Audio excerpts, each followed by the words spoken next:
Hello বন্ধুরা, সবাই ভালো আছো তো? সামনে আবার পুজো, ভালো তো থাকতেই হবে।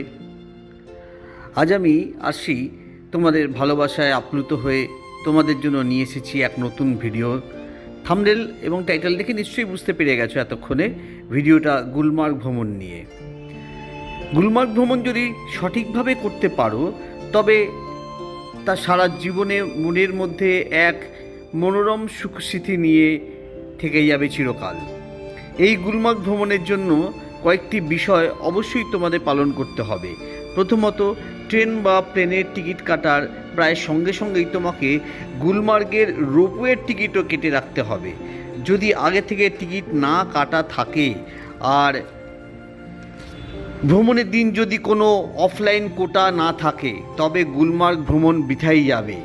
কেবলমাত্র নিচের আশেপাশের জায়গা ঘুরে চলে আসতে হবে, রোপওয়েতে চড়ে ওপরে ওঠা হবে না।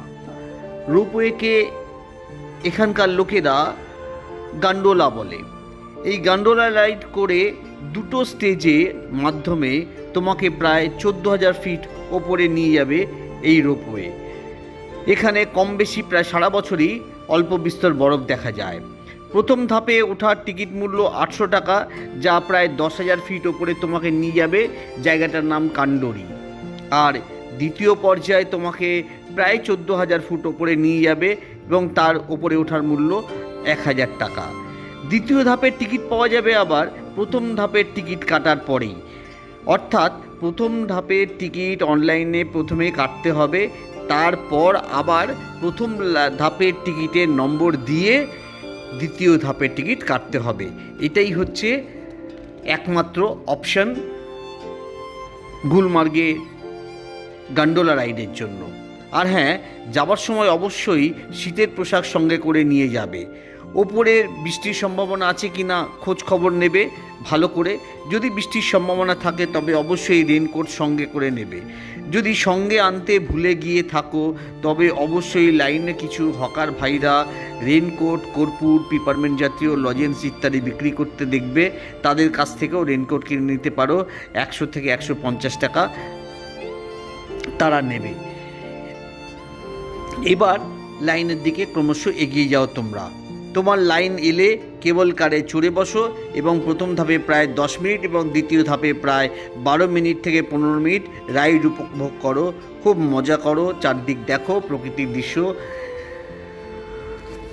এবং প্রাকৃতিক দৃশ্য মাধুর্য তোমাকে নিশ্চয়ই আনন্দ দেবে, এই কথাটা বলার অবকাশ রাখে না। তবে একটা বিষয় বারবার তোমাদের বলেছি, আবারও বলছি, এটা কিন্তু ভীষণভাবে মাথায় রেখো।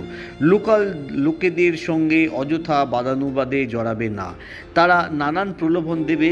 লাইনে দাঁড়াতে হবে না, সেকেন্ড স্টেজে টিকিট না থাকলেও পাইয়ে দেবো, গাড়ি থেকে নামার পর বলবে এখান থেকে অনেক দূর ঘোরাতে চলুন, 1,000 টাকা মাত্র পৌঁছে দেবো গান্ডোলা যেখান থেকে ছাড়ে সেখানটায় গেটের সামনে, ইত্যাদি ইত্যাদি। গাইড নিতেই হবে, অথবা কেউ কেউ বলবে গাইড নিতেই হবে, গাইড ছাড়া ওপরে ঘোরা যাবে না। এই রকম বিভিন্ন ধরনের ছোটোখাটো ঝামেলা তোমার সামনে এসে পড়বে, একটা উটকো ঝামেলার মতো। কিন্তু বিচক্ষণতার সাথে তাদেরকে বলতে হবে, হামে ये सब कुछ नहीं चाहिए, हमारा टिकट वगैरह सब हो गया, कोई गाइड नहीं लगेगा हमको ইত্যাদি বলা। তাও হাসতে হাসতে, কিন্তু অল্প কিছুক্ষণের রাস্তা মেন রোড ধরে হাঁটলেই আপনি পৌঁছে যাবেন গন্ডোলার রোপওয়ের গেট, অর্থাৎ রোপওয়ে ছাড়ার জায়গাতে। দেখবেন একটা সুবিশাল বাড়ি আপনাকে স্বাগত জানানোর জন্য প্রস্তুত হয়ে আছে আগে থেকেই। লাইনে দাঁড়াবেন এবং আর হ্যাঁ, যাবার সময় অবশ্যই যেগুলো বলেছিলাম সেই জিনিসগুলো সঙ্গে আছে কিনা একবার দেখে নেবেন। এই প্রাকৃতিক শোভা উপভোগ করতে করতে ক্রমশ যখন উপরে উঠতে থাকবেন তখন প্রথম স্টেজ থেকে নেবে দ্বিতীয় স্টেজে রোপওয়েতে চড়ে বসবেন। অর্থাৎ আমি বলতে চাইছি, প্রথম ধাপে না ঘোরাঘুরি করে সময় নষ্ট না করে প্রথমেই দ্বিতীয় ধাপেতে শেষের দিকে চলে আসুন। দ্বিতীয় ধাপের রোপওয়েতে উঠে আপনারা গন্ডোলাতে সেকেন্ড স্টেজে চলে আসুন। সেইখানটায় আপনারা সময় কাটান, কেন সেখানকার দৃশ্য আরও বেশি মজাদার প্রথম ধাপের থেকেও। সেখানটায় কিছুক্ষণ সময় টময় কাটিয়ে ঘন্টাখানিক বা ঘন্টা দেড়েক বা ঘন্টা দুয়েক সময় কাটিয়ে এরপরে আপনারা নিচের ধাপে চলে আসুন এবং নিচের ধাপেতে আপনারা আবার কিছুক্ষণ উপভোগ করে তারপর আপনারা আপনাদের গাড়িতে ফিরে যাবেন। একটা কথা বলে রাখি, এখানকার মনোমুগ্ধকর ভ্যালির দৃশ্য যা আপনাকে আনন্দ দেবে, অসীম আনন্দ দেবে নয়, অসীম আনন্দ দেবে।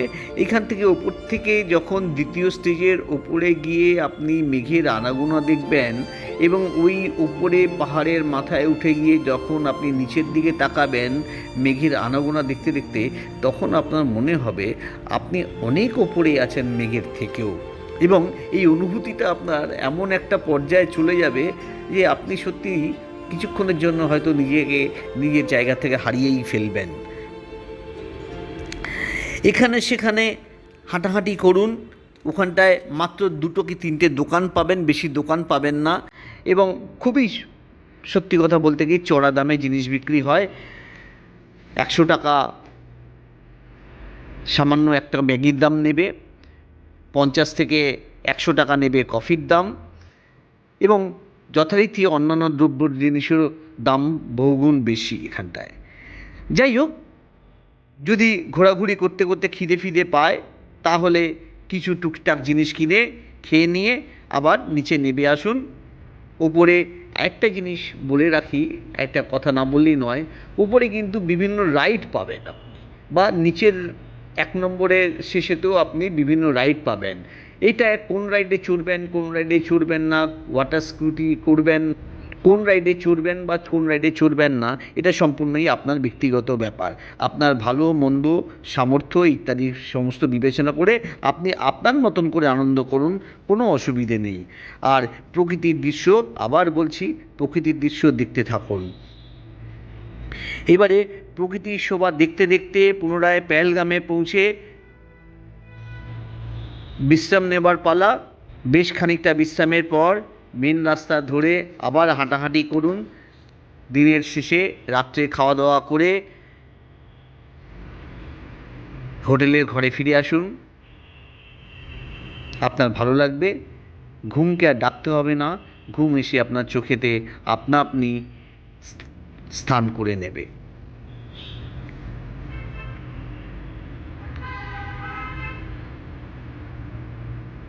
পরদিন আমাদের আবার যেতে হবে সোনমার্গ ঘুরতে। তখন আমি আসি আবার আরেকটা ভিডিওর মাধ্যমে তোমাদের কাছে উপস্থিত হব, নতুন রঙে নতুন সোনমার্গের ভিডিও নিয়ে। তবে একটা কথা, তোমাদেরকে যদি ভালো লাগে, তোমাদেরকে বলে রাখি, যদি ভালো লাগে, যদি আনন্দ পাও, তবে অবশ্যই যারা এখনও সাবস্ক্রাইব করোনি সাবস্ক্রাইব করে পাশের বেল আইকনটা ক্লিক করে দাও, যাতে পরবর্তী ভিডিও ছাড়লে নোটিফিকেশনটা তোমার কাছে চলে যায়। পছন্দ হলে লাইকে ক্লিক করে তোমার প্রিয় বন্ধুদেরকে শেয়ার করে দাও, যাতে তোমার মতো তারাও এই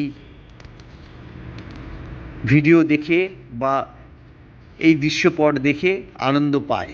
আরেকটা জরুরি মেসেজ, নিজের ব্যক্তিত্ব ও চরিত্রকে এমনভাবে তৈরি করো যাতে মহিলারা তোমাদেরকে সর্বদা নিরাপদ মনে করে। ওকে, টাটা, ভালো থাকো আর সবাইকে ভালো রেখো। ভারত মাতা কি জয়, বন্দে মাতরম।